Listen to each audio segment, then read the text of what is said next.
I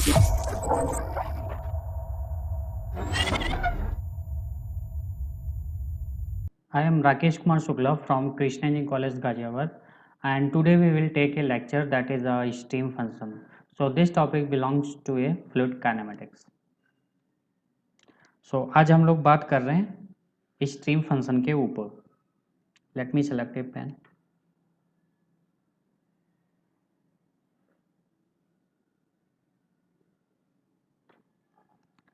So today's topic is stream function. Stream function. This function is denoted by a symbol psi. So psi represents a stream function. So first of all, what is the definition of stream function and what will be the physical significance of stream function? This topic we will cover in this lecture. तो सबसे पहले हमें define करना है stream function क्या होता है क्या है. तो it is a function of space and time. First of all it is a function of space and time. Space and time कैसा फंक्शन है? सच दैट इट्स डेरिवेटिव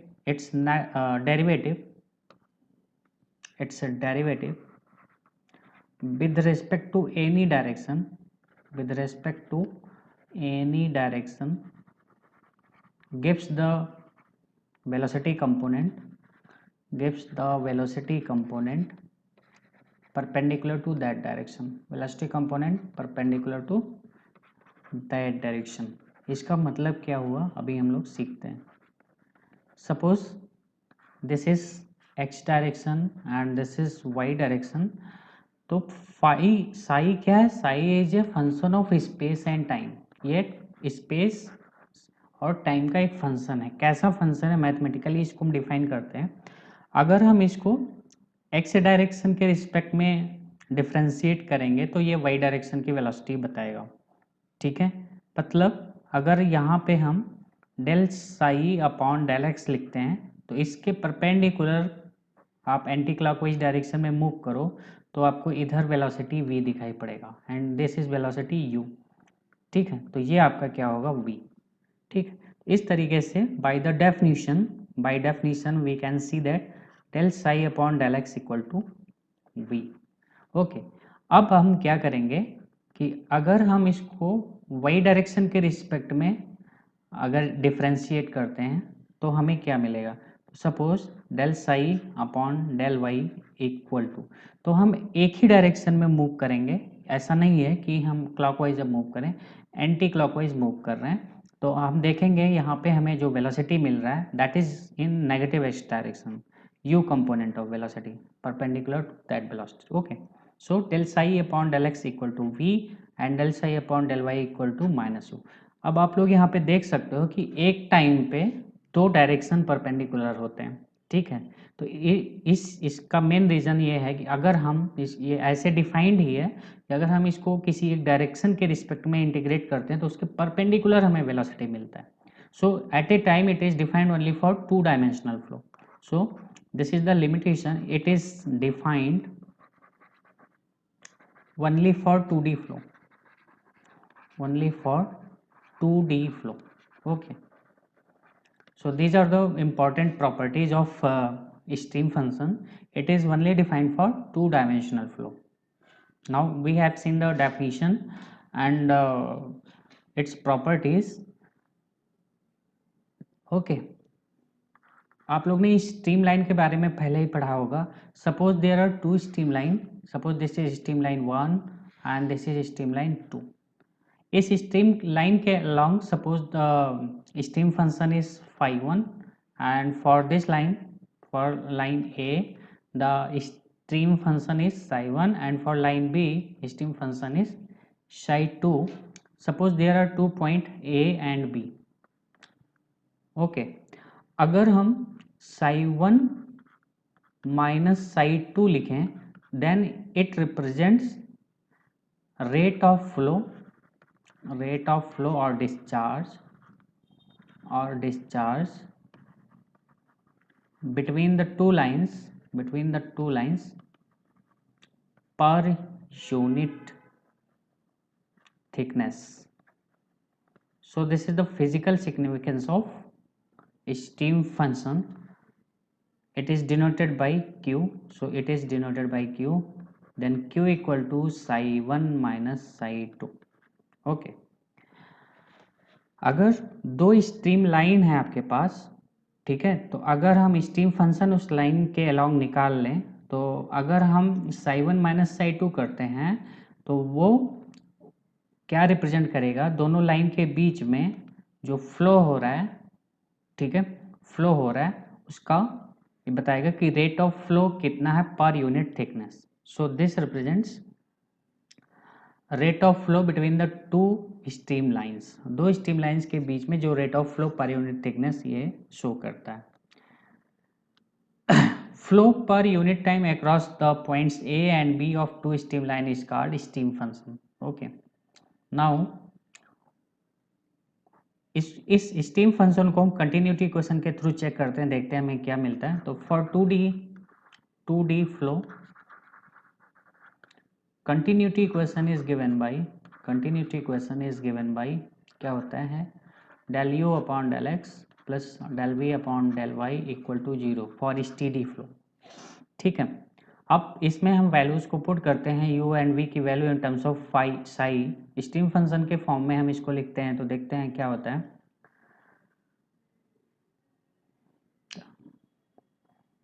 ठीक है, this is the continuity equation. हम देखते हैं कि जब हम u और v की वैल्यू पुट करते हैं तो यहाँ पे क्या मिलता है. Now the continuity equation can be written as del u upon del x plus del v upon del y. It can be written as del upon del x. Now u equal to minus del psi upon del y. Okay, now plus del upon del y, v equal to del psi upon del x. Now we can see that minus del square psi upon del x del y plus del square psi upon del x del y. Here it is 0. So यहाँ पे हम ये देखते हैं, अगर हमने continuity equation में साई की वैल्यू u और v को इन टर्म्स ऑफ साई में पुट कर रहे हैं तो हमें कंटिन्यूटी इक्वेशन ऑटोमेटिकली सेटिस्फाई हो जा रहा है. It means if psi exist, अगर साई एग्जिस्ट कर रहा है, if psi is defined for any flow, then flow must be possible. So possibility of flow हमें चेक करने की जरूरत नहीं है in case of psi defined है. अगर साई आपका एग्जिस्ट कर रहा है then flow will be possible. Flow possible होगा ही होगा. साई तभी डिफाइंड होगा जब आपका फ्लो पॉसिबल होगा. तो इस तरीके से हम यहाँ पे ये बोल सकते हैं if psi exist then flow will possible. ठीक है, नाउ हम चेक करते हैं कि रोटेशनल कंपोनेंट क्या होता है. तो omega Z is equal to half times del v upon del x minus del u upon del y. इसकी वैल्यू हम चेक करते हैं, देखते हैं क्या आता है. तो half times del upon del x. Now v equal to del psi upon del x minus del upon del y, u equal to minus del psi upon del y. Now यहाँ पे आप देखते हैं आपको क्या मिल रहा है, half times del square psi upon del x square minus minus plus हो जाएगा del square psi upon del y square. So this is half times del square psi. तो यहाँ पे रोटेशनल कंपोनेंट आपको ये मिल रहा है, दिस इज रोटेशनल कंपोनेंट. अगर इफ साई सेटिस्फाई, अगर हम इसको इस तरीके से देख लें, omega z equal to 0 then flow will be flow कैसा होगा, रोटेशनल कंपाउंड 0 हो गया then flow will be irrotational. And if omega Z is not equal to this 0 then flow is rotational. तो हमें इसके केस में flow rotational होगा या ई रोटेशनल ये चेक करने की ज़रूरत पड़ती है. क्वेश्चन एग्जाम में ऐसे बनते हैं. अगर साई एग्जिस्ट कर रहा है तो flow will be possible, flow must be possible, flow possible होगा ही होगा। तो पॉसिबिलिटी ऑफ फ्लो चेक करने की जरूरत हमें नहीं पड़ेगी, क्योंकि Sai is defined only for possible case of flow. ठीक है, हमें क्या करना है, हमें ओमेगा जेड की वैल्यू रोटेशनल होगा या ई रोटेशनल, ये हमें चेक करना है। ठीक है, तो इसको हम ऐसे भी लिख सकते हैं, omega Z is equal to half times del square psi equal to zero. It means del square psi is equal to zero. This is Laplace equation. So if psi satisfy Laplace equation, it means flow is irrotational, and if psi doesn't satisfy Laplace equation, then flow will be rotational. So हमने यहाँ पे check किया कि जो हमारा psi है, for if psi exists, then we have to check whether flow is rotational or irrotational. We do not bother about whether flow is possible or not. Possibility of flow हम check नहीं करेंगे when psi exists. if psi exist ही करता है possible case of flow के लिए, psi exist only for possible case of flow, only for possible case of flow. ठीक है, and psi exists, then we have to, then flow may be rotational और irrotational. हमें rotational होगा या irrotational ये check करने की जरूरत पड़ती है। ठीक, सो यहाँ पे हमने ये सारी चीज़ें देखी।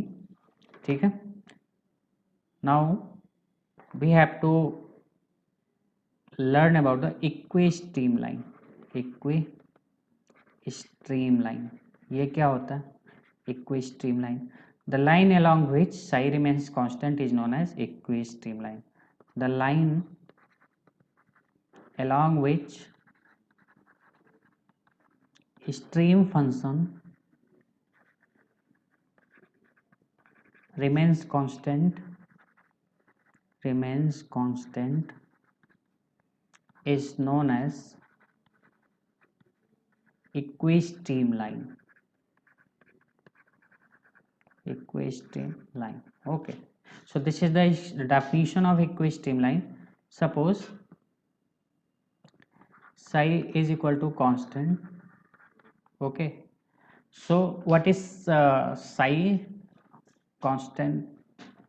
psi क्या होता है?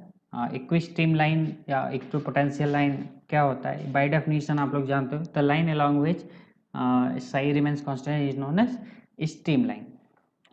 Suppose psi is equal to constant, we know that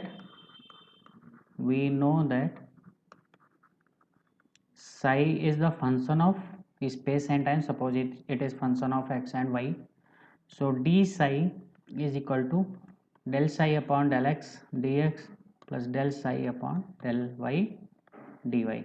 Now from definition, yeah, by definition psi is equal to constant along streamline for equistreamline, then d psi is equal to 0. तो d psi 0 put करेंगे तो del psi upon del x dx plus del psi upon del y dy is equal to 0. ठीक है, यहाँ से हम यह लिख सकते हैं, यहाँ पे हम del psi upon del x और del psi upon del y की वैल्यू पुट कर दें, तो we know that del psi upon del x equal to v and del psi upon del y equal to minus u. Put these values in above equation, then we will get v dx minus u dy equal to 0. तो v dx minus u dy is equal to 0 और v dx is equal to u dy। यहाँ से हम dy by dx निकाल सकते हैं। Now क्या लिखा था पीछे हमने, v dx equal to u dy, v dx equal to u dy और dy upon dx equal to v by u। So this is m2। इससे पहले हम लोग ने वेलोसिटी फंक्शन जब पढ़ा था तो उसमें हमने पढ़ा था कि वेलोसिटी पोटेंशियल लाइन क्या होता है। व्हाट इज पोटेंशियल लाइन, फिर से हम कर लेते हैं। व्हाट इज पोटेंशियल लाइन, ये क्या होता है, the line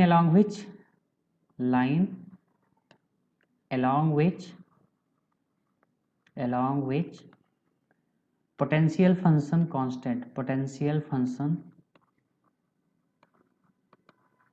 remains constant।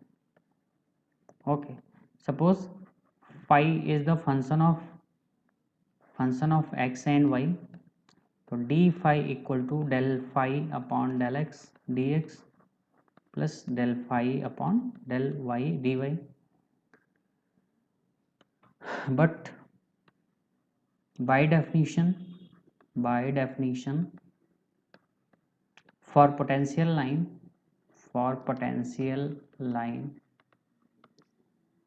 d phi equal to 0, it means del phi upon del x dx plus del phi upon del y dy equal to 0. Put the values of del phi upon del x.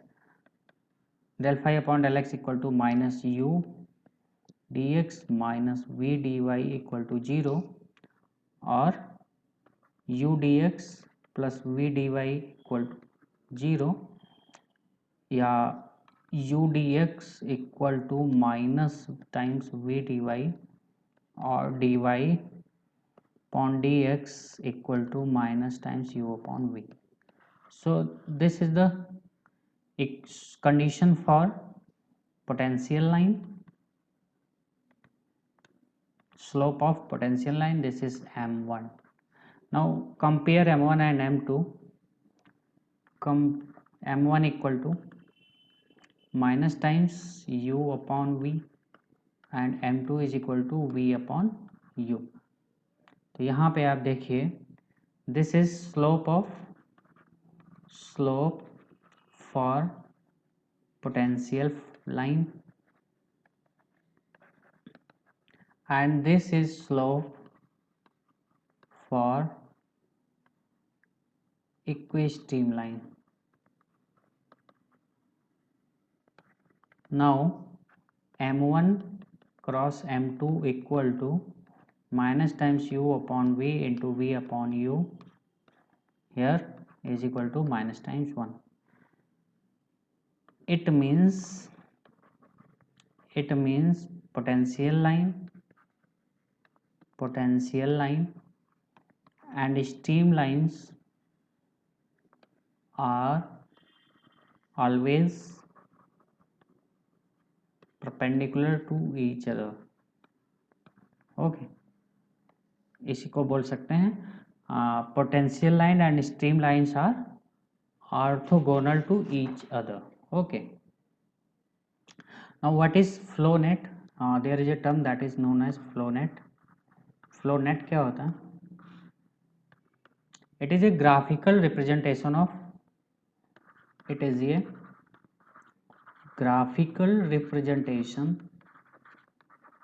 Graphical representation होता है of potential line and stream line.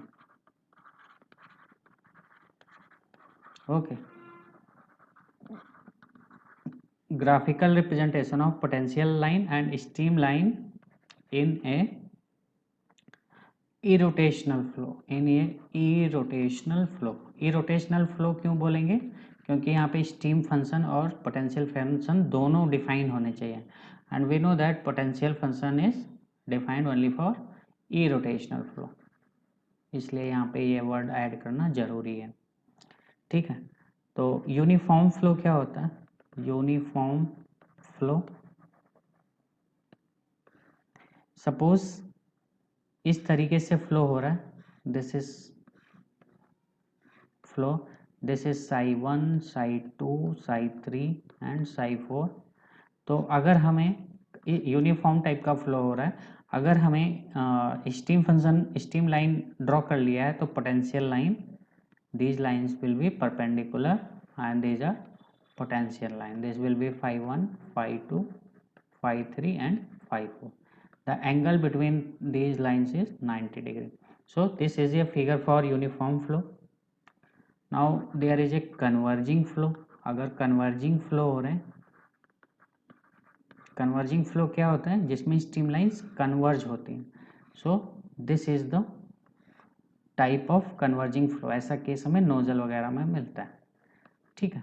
So this is Sai 1, Sai 2, Sai 3 and Sai 4। अब अगर हमें potential line draw करना है तो potential line will be like a curve for this, okay. So these are potential line. Now you can check here 90 degree, 90 degree, so there will be curve। तो ये एक circle type का बनेगा। सो this इज phi 1, phi 2 एंड phi 3। Similarly अगर diverging type का फ्लो हो रहा है, डाइवर्जिंग फ्लो, तो वहाँ पे आपका जो स्टीम लाइन्स होंगे वो डाइवर्ज करेंगे from A point. Suppose this is the point, तो यहाँ से इस तरीके से फ्लो हो रहा है, तो इसको हम बोलेंगे diverging types of flow. These are the diverging type of flow. तो इस केस में हमारा जो पोटेंशियल लाइन होगा वो इस तरीके से होगा, angle will be 90 degree. So this is potential function, this is potential, this is phi 1, phi 2, phi 3 and this is psi 1, psi 2 and psi 3, psi 4. So these are the types of various types of flow according to steam line, okay. So for today that's all. Next class में हम लोग कुछ steam function and potential function पे numerical perform करेंगे। Thank you for watching and listening the videos. I am Rakesh Kumar Shukla from Krishna Engineering College, Ghaziabad, and today we will take a lecture that is a steam function. So this topic belongs to a fluid kinematics. So आज हम लोग बात कर रहे हैं stream function के ऊपर। Let me select a pen.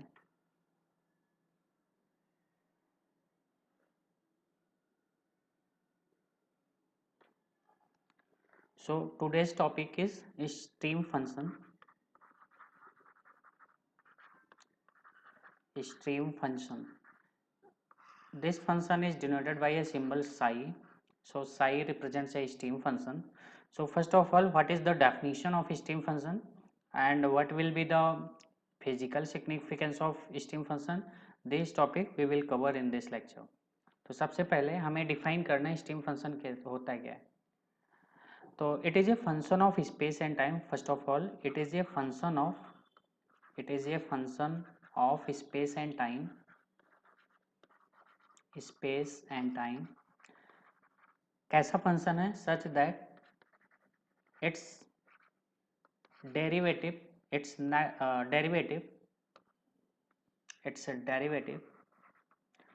with respect to any direction,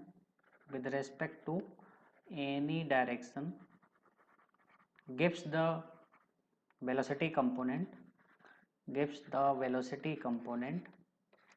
perpendicular to that direction, इसका मतलब क्या हुआ अभी हम लोग सीखते हैं। Suppose this is x direction and this is y direction, तो साई क्या है? Sai is a function of space and time. ये स्पेस और टाइम का एक फंक्शन है। कैसा फंक्शन है? मैथमेटिकली इसको हम डिफाइन करते हैं। अगर हम इसको x डायरेक्शन के रिस्पेक्ट में डिफ्रेंशिएट करेंगे तो ये y डायरेक्शन की वेलोसिटी बताएगा, ठीक है। मतलब अगर यहाँ पे हम del psi upon del x लिखते हैं तो इसके परपेंडिकुलर आप एंटी क्लॉकवाइज डायरेक्शन में मूव करो तो आपको इधर वेलोसिटी v दिखाई पड़ेगा and this is velocity u, ठीक है। तो ये आपका क्या होगा? v, ठीक है। इस तरीके से by definition we can see that del psi upon del x equal to v, okay. अब हम क्या करेंगे कि अगर हम इसको y डायरेक्शन के रिस्पेक्ट में अगर डिफ्रेंशिएट करते हैं तो हमें क्या मिलेगा, suppose del psi upon del y equal to, तो हम एक ही डायरेक्शन में मूव करेंगे, ऐसा नहीं है कि हम क्लॉकवाइज अब मूव करें, एंटी क्लॉकवाइज मूव कर रहे हैं। तो हम देखेंगे यहाँ पे हमें जो वेलोसिटी मिल रहा है that is in negative x direction, u component of velocity perpendicular to that velocity. Okay, so del psi upon del x equal to v and del psi upon del y equal to minus u. अब आप लोग यहाँ पे देख सकते हो कि एक टाइम पे दो डायरेक्शन परपेंडिकुलर होते हैं, ठीक है। तो इसका मेन रीज़न ये है कि अगर हम ये ऐसे डिफाइंड ही है कि अगर हम इसको किसी एक डायरेक्शन के रिस्पेक्ट में इंटीग्रेट करते हैं तो उसके परपेंडिकुलर हमें वेलोसिटी मिलता है। So at a time it is defined only for two dimensional flow. So this is the limitation, it is defined only for 2D flow, only for 2D flow. Okay, so these are the important properties of stream function. It is only defined for two dimensional flow.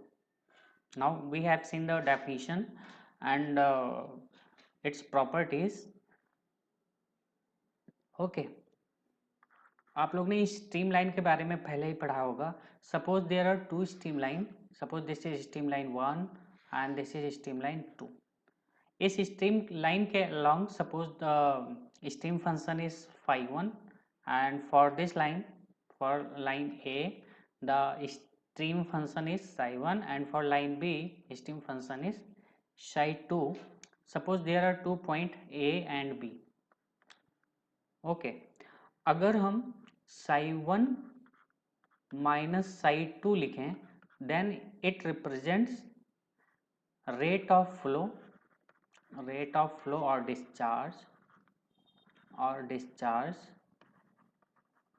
between the two lines per unit thickness. So this is the physical significance of stream function. It is denoted by q, so it is denoted by q, then q equal to psi1 minus psi2. Okay, अगर दो stream line है आपके पास, ठीक है, तो अगर हम stream function उस लाइन के अलॉन्ग निकाल लें तो अगर हम psi1 माइनस psi2 करते हैं तो वो क्या रिप्रेजेंट करेगा, दोनों लाइन के बीच में जो फ्लो हो रहा है, ठीक है, फ्लो हो रहा है उसका ये बताएगा कि रेट ऑफ फ्लो कितना है per unit thickness. So this represents rate of flow between the two stream lines, दो स्ट्रीम लाइंस के बीच में जो rate of flow per unit thickness ये शो करता है। Flow per unit time across the points A and B of two stream line is called stream function. Okay, now इस stream function को हम कंटिन्यूटी इक्वेशन के through check करते हैं, देखते हैं हमें क्या मिलता है। तो for 2D flow continuity equation is given by क्या होता है del u upon del x plus del v upon del y equal to 0 for steady flow।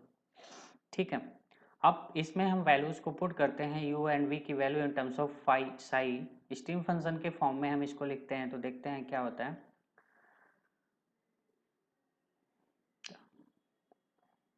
ठीक है, this is the continuity equation. हम देखते हैं कि जब हम u और v की वैल्यू पुट करते हैं तो यहाँ पे क्या मिलता है। Now the continuity equation can be written as del u upon del x plus del v upon del y. It can be written as del upon del x. Now u equal to minus del psi upon del y.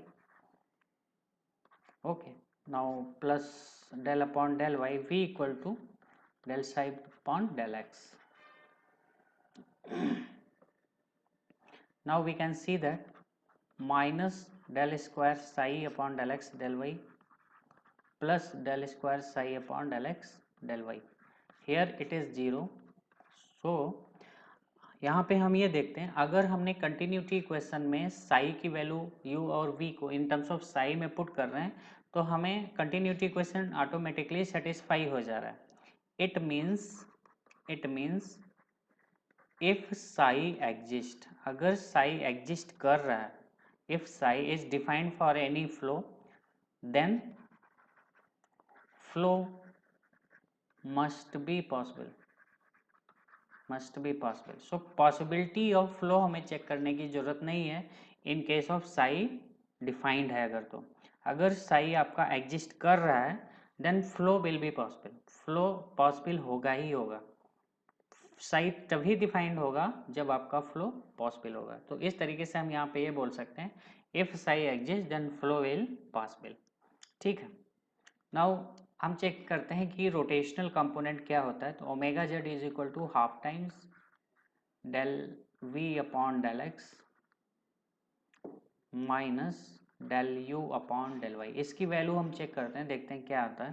तो half times del upon del x, now v equal to del psi upon del x minus del upon del y, u equal to minus del psi upon del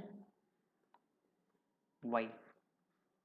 now यहाँ पे आप देखते हैं आपको क्या मिल रहा है, half times del square psi upon del x square minus minus plus हो जाएगा del square psi upon del y square. So this is half times del square psi. So यहाँ पे रोटेशनल कंपोनेंट आपको ये मिल रहा है, दिस इज रोटेशनल कंपोनेंट। अगर इफ साई सेटिस्फाई, अगर हम इसको इस तरीके से देख लें, omega z equal to zero then flow will be, then flow will be, flow कैसा होगा, रोटेशनल कंपाउंड जीरो हो गया then flow will be irrotational, irrotational. And if omega Z is not equal to this zero then flow is rotational. तो हमें इसके case में flow rotational होगा या ई रोटेशनल ये चेक करने की जरूरत पड़ती है। क्वेश्चन एग्जाम में ऐसे बनते हैं। अगर साई एग्जिस्ट कर रहा है तो flow will be possible, flow must be possible, flow possible होगा ही होगा। तो पॉसिबिलिटी ऑफ फ्लो चेक करने की जरूरत हमें नहीं पड़ेगी क्योंकि Sai is defined only for possible case of flow. ठीक है, हमें क्या करना है, हमें ओमेगा जेड की वैल्यू रोटेशनल होगा या ई रोटेशनल ये हमें चेक करना है। ठीक है, तो इसको हम ऐसे भी लिख सकते हैं, omega Z is equal to half times del square psi equal to zero, it means del square psi is equal to zero, this is Laplace equation. So if psi satisfy Laplace equation, it means flow is irrotational. And if psi doesn't satisfy Laplace equation, then flow will be rotational. So हमने यहाँ पे check किया कि जो हमारा psi है, for if psi exists then we have to check whether flow is rotational or irrotational. We do not bother about whether flow is possible or not. Possibility of flow हम check नहीं करेंगे when psi exists. if psi exist ही करता है possible case of flow के लिए, psi exist only for possible case of flow, only for possible case of flow. ठीक है, and psi exists then we have to, then flow may be rotational और irrotational. हमें rotational होगा या irrotational ये check करने की जरूरत पड़ती है। ठीक, सो यहाँ पे हमने ये सारी चीज़ें देखी। ठीक है, now we have to learn about the equistream line. ये क्या होता है, equistream line? The line along which psi remains constant is known as equistream line. The line along which stream function remains constant remains constant is known as equistreamline. Equistreamline. Okay, so this is the definition of equistreamline. Suppose psi is equal to constant. Okay, so what is psi constant? psi क्या होता है? इक्विस्ट्रीमलाइन या equipotential line क्या होता है? By definition आप लोग जानते हो, the line along which psi remains constant is known as streamline. Suppose psi is equal to constant, we know that psi is the function of space and time. Suppose it is function of x and y, so d psi is equal to del psi upon del x dx plus del psi upon del y dy. Now from definition, by definition psi is equal to constant along streamline for equistreamline, then d psi is equal to 0. तो d psi 0 put करेंगे तो del psi upon del x dx plus del psi upon del y dy is equal to 0. ठीक है, यहाँ से हम यह लिख सकते हैं, यहाँ पे हम del psi upon del x और del psi upon del y की वैल्यू पुट कर दें तो we know that del psi upon del x equal to v and del psi upon del y equal to minus u. Put these values in above equation, then we will get v dx minus u dy equal to 0. तो v dx minus u dy is equal to 0 और v dx is equal to u dy. यहाँ से हम dy by dx निकाल सकते हैं. Now क्या लिखा था पीछे हमने, v dx equal to u dy, v dx equal to u dy और dy upon dx equal to v by u. So this is m2. इससे पहले हम लोग ने वेलोसिटी फंक्शन जब पढ़ा था तो उसमें हमने पढ़ा था कि वेलोसिटी पोटेंशियल लाइन क्या होता है. What is potential line? फिर से हम कर लेते हैं. What is potential line? ये क्या होता है? The line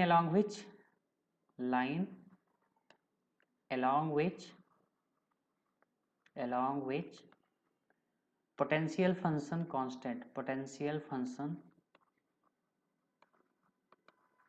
remains constant. Okay, suppose phi is the function of x and y, तो d phi equal to del phi अपॉन del x dx plus del phi अपॉन del y dy. But by definition for potential line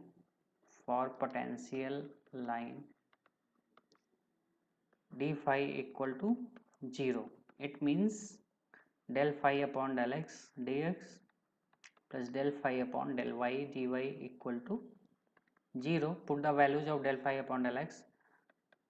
Del phi upon del x equal to minus u dx minus v dy equal to 0 और u dx plus v dy equal to 0 या u dx equal to minus times v dy और dy upon dx equal to minus times u upon v. So this is the condition for potential line, slope of potential line. This is m1.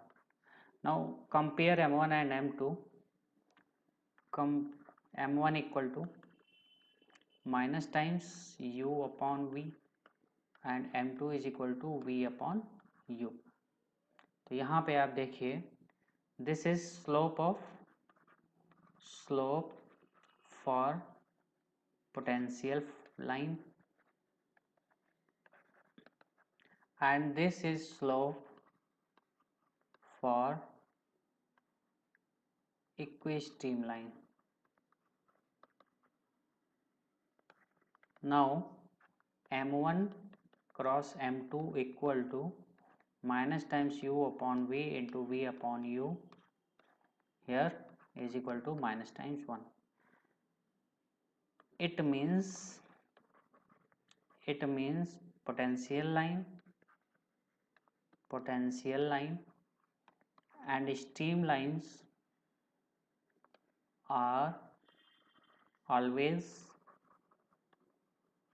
perpendicular to each other. Okay, इसी को बोल सकते हैं potential line and stream lines are orthogonal to each other. Okay, now what is flow net? There is a term that is known as flow net. Flow net क्या होता है? It is a graphical representation of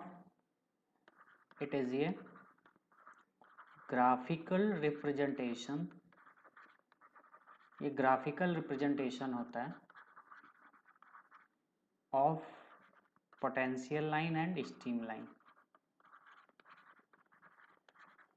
okay,